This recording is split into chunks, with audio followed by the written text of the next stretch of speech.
বনানীর গল্প চ্যানেলে সবাইকে স্বাগত। আমি বনানী, পড়ে শোনাচ্ছি বনফুলের লেখা গল্প টাইফয়েড। রাত্রে আনন্দ যখন বাড়ি ফিরিল তখন রাত্রি 10টা হইবে। আসিয়াই শুনিল অবিনাশবাবু 2-3বার তাহার খোঁজ করিয়াছেন। সকালবেলা মেয়ে দেখানোর পর হইতে আনন্দ আর অবিনাশবাবুর বাড়ি যায় নাই। অনুপমাকে অপছন্দ করিয়া গিয়াছে, এই অতি রূঢ় সংবাদটা সে অসুস্থ অবিনাশবাবুকে দিতে ইতস্তত করিতেছিল। অথচ সেবক সমিতির একটি ছেলে আসিয়া বলিল, আনন্দদা আপনি একবার আসুন, অবিনাশবাবুর জ্বর 104 ডিগ্রি হয়েছে। আমরা ডাক্তারবাবুকে খবর দিয়েছিলাম, তিনি বললেন বাথ দিতে। আচ্ছা তোরা গরম জল তৈরি কর, আমি আসছি বলিয়া সে ভিতরে চলিয়া গেল। গিয়া দেখিল বৌদিদি তাহার অপেক্ষায় বসিয়া আছেন। কিছু আক্কেল নেই তোমার, কটা বাজে বলো তো? অপ্রস্তুত আনন্দ বলিল, আমার ভাত ঢাকা দিয়ে তোমরা খেয়ে নিলেই পারো, দাও তবে বেশি দিও না, খিদে নেই। বৌদিদি বলিলেন, আজকাল ঠাকুরপোর খিদে তেষ্টা সবই কমে গেছে দেখছি, ও বাড়ির মেয়েটি বেশ না? আনন্দ কিছু বলিল না, আসনটা পাতিয়া বসিল। তাহার পর বলিল, ছি বৌদি, ভদ্রলোকের মেয়েকে নিয়ে রসিকতা করা ঠিক নয়, বিশেষত তার অসাক্ষাতে। আনন্দ বৌদিদির মুখের ও বাড়ির মেয়েটির সম্বন্ধে ইঙ্গিত শুনিয়া চটিয়া উঠিয়াছিল, ভয়ও পাইয়াছিল। বৌদিদি হাসিয়া বলিলেন, না না, রসিকতা নয়, সত্যি মেয়েটি বেশ ভালোই। ভালোকে ভালো বলবো না, ওরা যদি ব্রাহ্মণ হতো তাহলে বেশ হতো। আনন্দ জিনিসটাকে লঘু করিবার অভিপ্রায় বলিল, আমি ভাবছি তুমি যদি বোবা হতে বেশ হতো। দাদা কোথায়? তিনি সন্ধেবেলায় খেয়ে কোথায় বেরিয়েছেন, বোধহয় তাসের আড্ডায়। অবিনাশবাবু মাঝে মাঝে 2-1টা ভুল বকিতেছেন। রাত্রি 2টা হইবে। আনন্দ বসিয়া একখানি বই পড়িতেছে, ঘরে অনুপমা নাই। অবিনাশবাবু হঠাৎ বলিয়া উঠিলেন, দেখে দাও তোমার গান্ধী। আনন্দ জলপটি বদলাইয়া হাওয়া করিতে লাগিল। খানিকক্ষণ হাওয়া করিবার পর অবিনাশবাবুর যেন একটি ঘুম আসিল। আনন্দ আবার পুস্তকে মনোযোগ দিল। মনোযোগটা স্থায়ী হইল না, বইটা সে রাখিয়া দিল। তাহার পর নিঃশব্দ পদসঞ্চারে সে দালানে গেল। দালানে গিয়া ধীরে ধীরে পাশের ঘরের দিকে অগ্রসর হইল, কিন্তু বেশি দূর নয়। অর্ধমুক্ত জানালা দিয়া সে দেখিল অনুপমা ঘুমাইতেছে।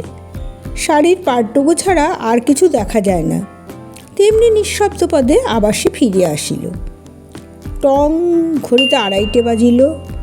আরেকটি ছেলে নিচে শুইয়া অঘরে ঘুমাইতেছিল, সেবক সমিতির একটি ভলেন্টিয়ার।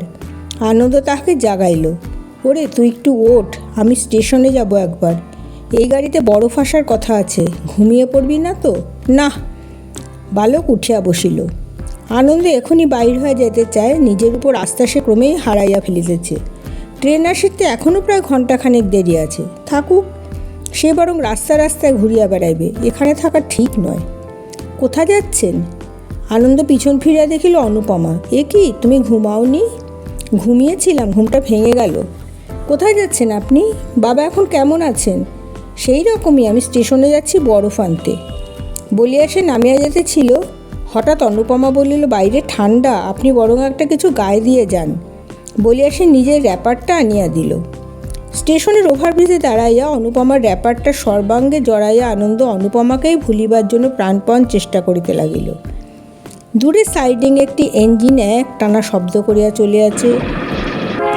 ট্রেন আসিল। আনন্দ নামিয়া গেল। প্রত্যেক কামরায় খোঁজ করিল, কই জামালপুর হতে বরফ লইয়া কেউ আসে নাই তো। এই শীতকালে বরফ পাওয়া মুশকিল ব্যাপার, কি করা যায়? দেখা যাক কাল 8টার ট্রেনটাতে যদি আসে। কি হে আনন্দ, কোথায় যাচ্ছ? দেখিল রেলের এক চেনা বাবু, গোল লণ্ঠন হাতে, রূপালি বড় বড় বোতাম লাগানো গলাবন্ধ কোট, কাঁধের ওপর রেল কোম্পানির লেবেল মারা TTC। কোথায় যাব আবার? বরফ আসার কথা ছিল, কই দেখতে পাচ্ছি না তো কাউকে। বরফ কেন? এক ভদ্রলোকের টাইফয়েড হয়েছে, তারই জন্য। ও বুঝেছি, বৃন্দাবনদা বলছিলেন বটে আজ ক্লাবে।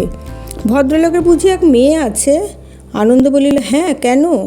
না এমনি, বৃন্দাবনদা বলছিলেন কি না মস্ত মাগি, অথচ বিয়ে হয়নি। বিয়ে দিলে একদিন, তারপর হঠাৎ থামিয়ে আনন্দর পিঠ চাপড়ায় দিয়া বলিল, বেরে আছো তুমি আনন্দ। ট্রেন ছাড়িয়া দিল। চলতি ট্রেনে TTC লাফাইয়া উঠিলেন। উঠিয়া টুপিটি খুলিয়া আনন্দকে গুড বাই করিয়া বলিলেন, চলি, উইশ ইউ গুড লাক।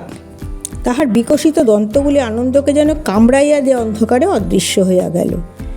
গায়ে গলাবন্ধ কোট, পায়ে ফিতাবিহীন স্প্রিংয়ের জুতা, পরনে থান কাপড়, কদম ছাট চুল, কানে খড়কে গোজা এবং দক্ষিণ হস্তের তর্জনীতে একটি অষ্টধাতুর অঙ্গুরীয়, হস্তে পানের বোটায় কিঞ্চিত চুন। পান চিবাইতে চিবাইতে শ্রীযুক্ত বৃন্দাবন মোহন রায় আপিসে যাইতেছেন।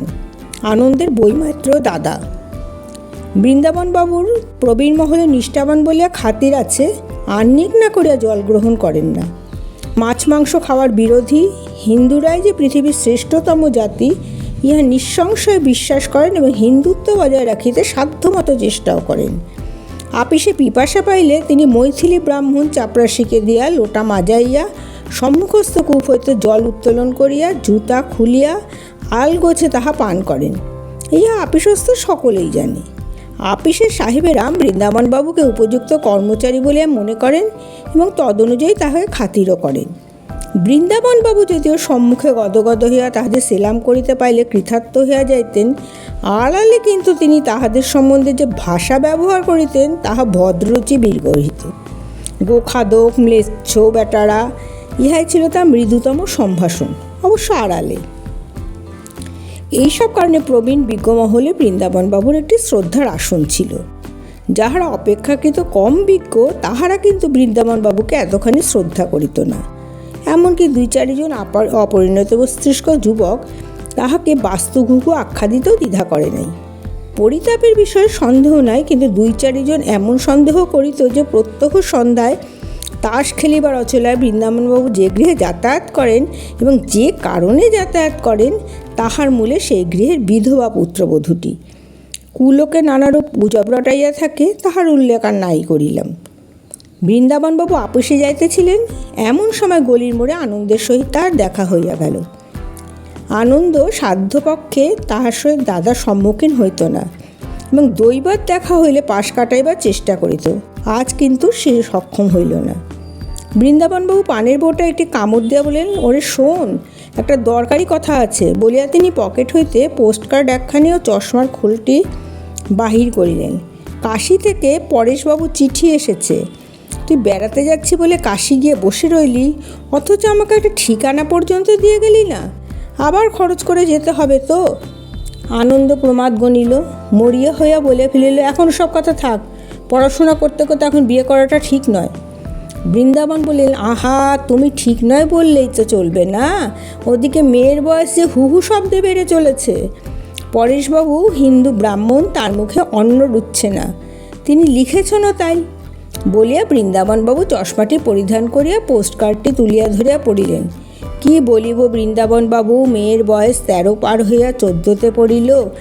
আমার রাত্রে নিদ্রা ও দিনে আহার ঘুচিয়া যাইবার উপক্রম হইয়াছে। আজকাল যা দিনকাল পড়িয়াছে, আমার সহধর্মিনী সর্বদা ভয়ে কাটা হইয়া থাকেন, কখন কি অনর্থ ঘটিয়া যায়। এখন শুনলে তো এ অবস্থায় দেরি করা ঠিক নয়। আমি তো মনে করেছি আগামী মাঘ মাসেই। আনন্দ বর্তমান সংকটটা এড়াইবার জন্য বললেন, আচ্ছা একটু ভেবে দেখি। এদের ভাবাভাবি কি আছে? আজকাল ওই হয়েছে তোমাদের এক দস্তুর, ভেবে দেখি। তাছাড়া তোমার ভাবার আছে কি? আমি যতদিন বেঁচে আছি। আনন্দ তর্ক না করিয়া কেবল বলিল, তবু একটু ভেবে দেখি। আরে কি মুশকিল, আমি তাদের কথা দিয়ে রেখেছি গেল আশ্বিনে।